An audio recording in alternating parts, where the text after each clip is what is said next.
ଆପଣଙ୍କ ଘରର ଗୋଟେ ଦିଗ ତାକୁ ମୁଁ କହିବି ପୁରା ଖତରନାକ ଦିଗ।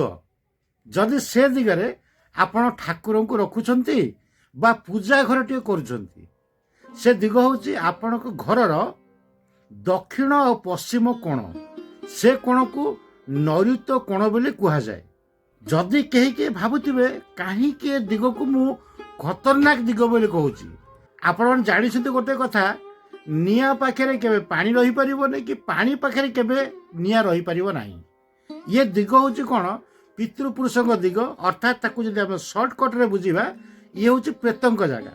ପ୍ରେତଙ୍କ ଜାଗା ପାଖରେ କେବେ ଆମେ ଈଶ୍ୱରଙ୍କୁ ରଖିପାରିବା ନାହିଁ।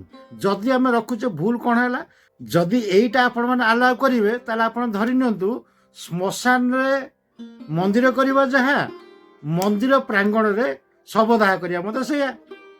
ତେଣୁ ବାସ୍ତୁରେ ଏ ଭୁଲ କେବେ ବି ମୁଁ କରିବିନି, ଆପଣ କରିବେନି, କାହାକୁ କରିବାକୁ ମଧ୍ୟ ଦେବେନି। ମନେ ରଖନ୍ତୁ, ଠାକୁର ଘର କେବେ ହେଲେ ଜୋନରେ କରିବେ ନାହିଁ। ଏମିତି ଠାକୁର ଘର କେଉଁ କେଉଁ ଜାଗାରେ କରାଯାଏ, ମୁଁ ଭିଡ଼ିଓ କରିନେଇଛି।